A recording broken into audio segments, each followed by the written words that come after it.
Peace, peace, peace, peace. Greetings, greetings, greetings. I did the beautiful story and stretch class, and the internet is fighting with me. So I'll share this one, and it will pop up. And when it does, I encourage you to go and participate in it. The story is called "Hope for the Flowers." That was what was going to be posted yesterday, and it's posting. It's just taking forever. So greetings, greetings. This week, I'm going to be sharing with you about how the gifts that my three home births gave me, uh, the the way that each of my three home births initiated me into different parts of myself, different parts of my ancestry, different parts of connection, learning, wisdom, all of those things. So I have, I have been blessed with the experience of giving birth to three of my children. And each one of the children is so unique. Each one of their births are so unique. And I was a different person, of course, by the time each one of them were born, as we all continue to move and evolve. And I'm thinking about there's a quote that I heard from Gabor Mate, uh, an author, doctor, all kind of things. But he was talking about the fact that many of us many of us come through families where our parents were learning. And so in their learning, sometimes there are challenges given, blessings given. And so if there are challenges, well, there are because none of us are flawless, but whatever challenges there are that we received in being raised, if we can make any step forward, then we've helped our line up ahead a little bit. So the prayer is that our parents have moved forward from their parents, and their parents moved forward from their parents, and their ability to know themselves and love themselves and be able to share that knowing and loving with their children. And even the things that our parents have been through, there's also another quote that talks about, I'm not a quote, but just the general understanding that when you heal yourself, you heal your ancestors. And so, as women, I think about the ability to do different things in wholeness and wellness, and how it's a healing not just for my ancestors who have transitioned to the other side, but for my mother who is still here physically in her body. And um, so, I want to share around that too today. There's an earlier story that I shared talking about my parents' fear when it came to birth and how difficult and life threatening my birth actually was for my mother. And the idea of having a home birth after her birth was very frightening for my parents.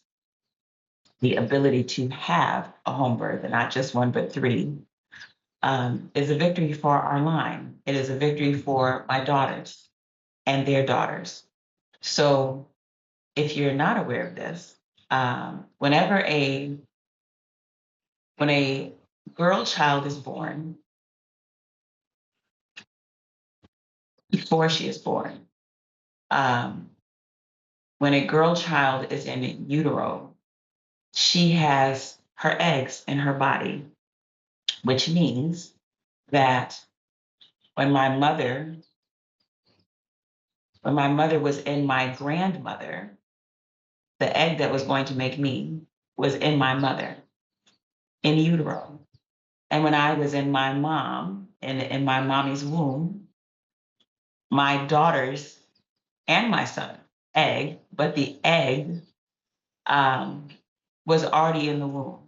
And so we think about the fact that it is very real that I experienced the chemical makeup of my grandmother. of course, the chemical makeup of my mother. And that my daughters, my son, and my eggs have experienced the chemical makeup of my mother. So I look at my birth stories as advancement in a few different ways.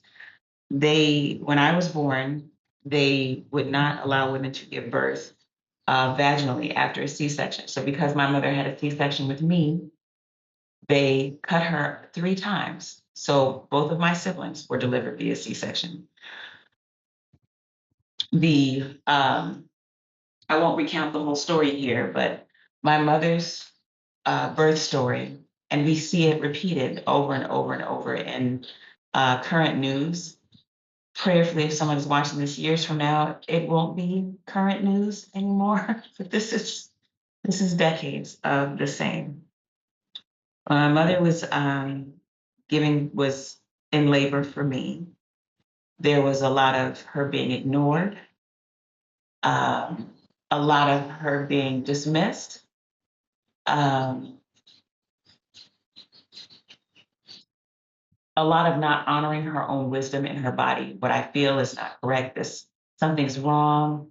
Oh, it's okay. She's a new mother. She's spreading. She's blah, blah, blah, blah, blah, blah. Which brought us to the place where the report to my father was that you could possibly lose your wife and child while we were in labor.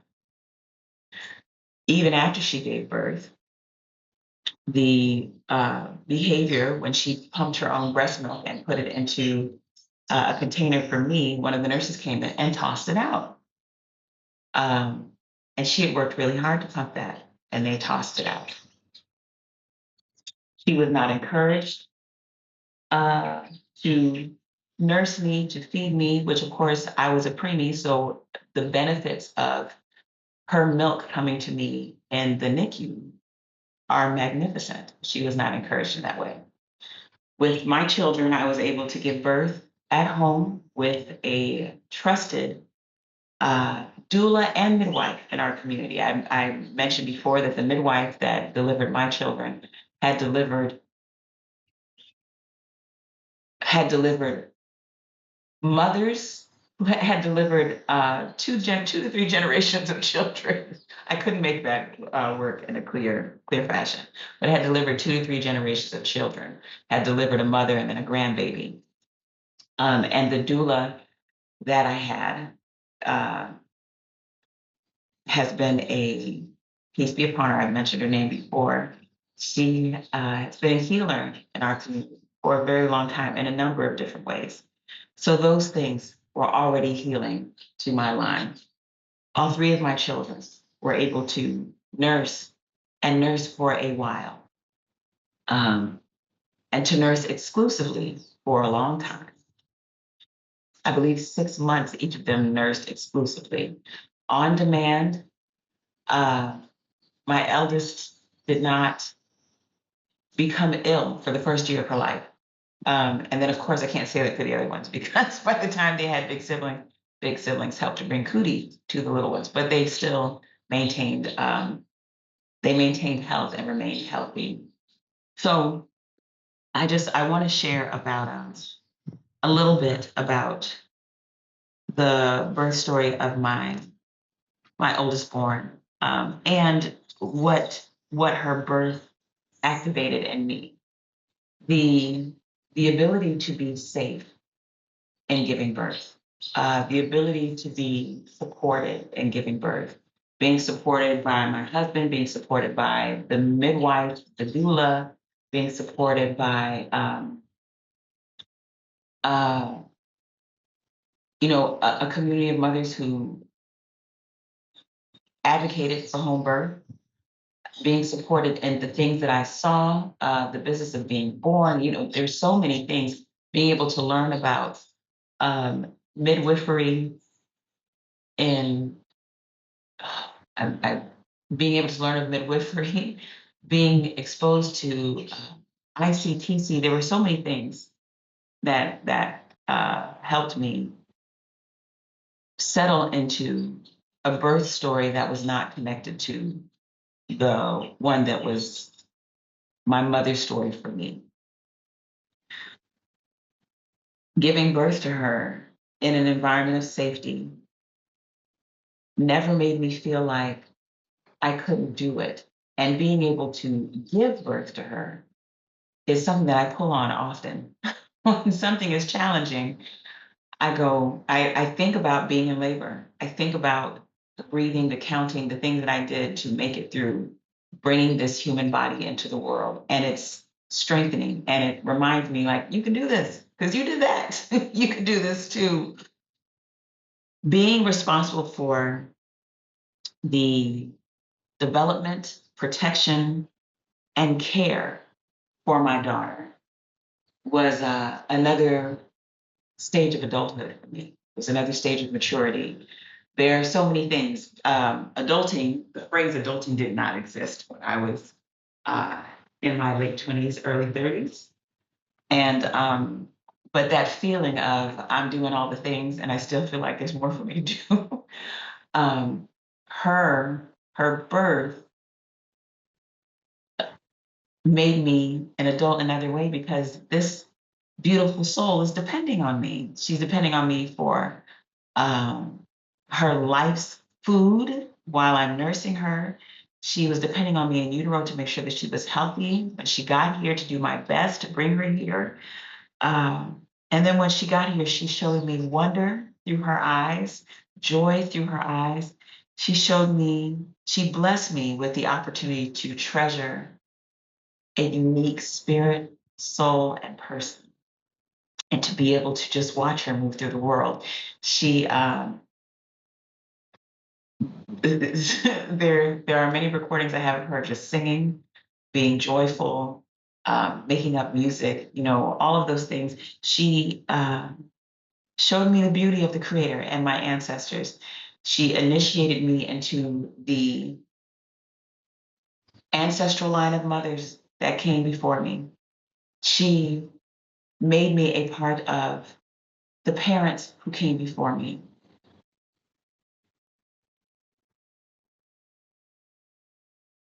There's a tradition. There's something that is said in some traditions where um, your spiritual godmother, you're called, or godfather, you're called daughter of uh, whomever, or son of whomever.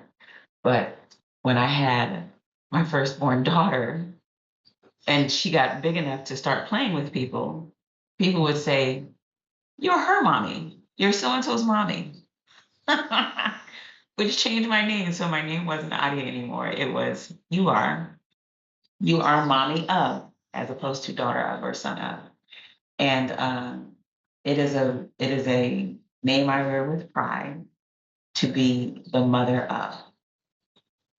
So all of those things, be in addition to just the beauty, the the power, the connection of being able to birth on my time in my home, protected. Um,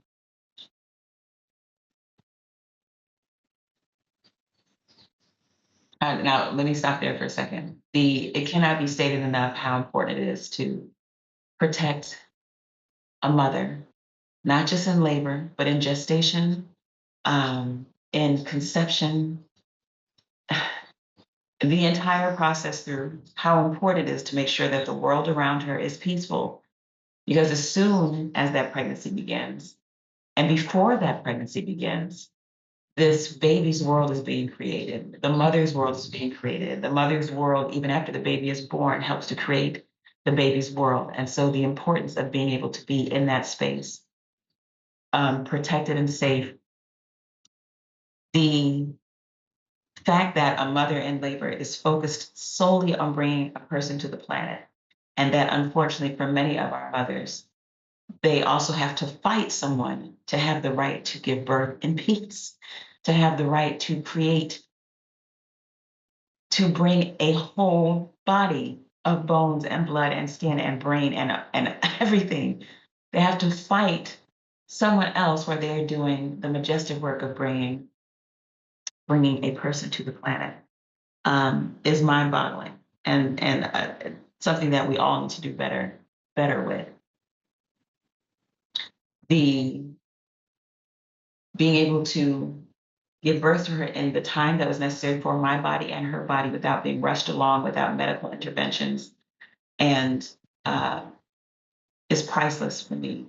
And being in a space to be able to trust my intuition with her, uh, not just in labor, but even afterward, is a blessing. When she was born, and it's not, when these things are shared, oftentimes, because of the society that we live in, where things are hierarchical and everything's comparative, and there is, I mentioned the Benzimodials a lot, but there's an superior and inferior. So if you say one thing, someone has to be the opposite, and that's not true. There are many experiences. There are both and. There are mothers who are in spaces where unfortunately they are not safe, and they make the best of what they have. Um, so by no means is my story a this is what everybody ought to have. I'm expressing my gratitude for what I received. Being able to follow my own intuition. There were times where I shared that my mother was not um, encouraged to breastfeed, and that the milk she pumped for me was thrown away. The fact that I was able to nurse my daughter, and that I pushed forward to nurse her because there were other mothers who had been discouraged in their nursing, and they weren't trying to harm me. They weren't trying to harm my daughter. They were not supported. And so, in not being supported, the only sharing they knew to share was, well, just in case the nursing doesn't work, get ready for this. You should go get some formula. You should go, be set up. They were speaking out of their own experience. And for me, I didn't want any formula. I wanted to work with my daughter and my body and not resort to anything else until or unless we were not able to move forward in the way that we were. And give thanks we were. Through every challenge, through any blister, through changes in her feeding needs, through all of those things, what I was able to see was that my body was prepared to give birth to her, to nurse her, to care for her. Her body was prepared to be connected to mine, and that none of it was illness. None of it was something that required preparation for, uh, that required me to come to it like I was sick, like I was ill, like I needed to anticipate and learn of every possible medical intervention. That's what the people around me were for. That's what the medical professionals around me were for, the ones that we connected to, not for me to anticipate every wrong, but for me to be able to, so that they could handle that. And I could sit in the space of anticipating everything going right and her being born in peace and wholeness and health. That's their job. So I say all of that to say, I will share about uh, the three births and the unique things that they gave, and the unique parts of my intuition and wisdom that were activated, um, because I'd like to hold their birth stories. Those are ours. Uh, but I also want to encourage all of us around children, around mothers, to advocate for them, that in birth, to make sure everybody else shuts up. Shut up. I don't say what I want to say because I don't know who's listening with their children around. But the job of the people who are assisting any mother in this marvelous work is to shut everyone else up, quiet the world around her, and let her do her goddess work. Let her do the partnering work with the ancestors and the creator to bring a new life here, to make it possible for not only her nervous system to be regulated, but for the nervous system of that baby to be regulated, to allow her to fully embody the space that she is in. So I feel like that was a lot of sharing, but I will continue to share this week about some of the about the resources that I was able to use. Um, what made me become a doula because of Mama Joyce, peace be upon her, uh, and just resources for anyone looking for information or looking for support in any way that is available to a mother to bring her baby forward. So again, this is Reverend Okomfo Malumu Yogi Doula, Sister Mama Adia saying peace. And I'll see you tomorrow. So prayerfully, this one posts better than the story and stretch. I'll see you tomorrow. Peace.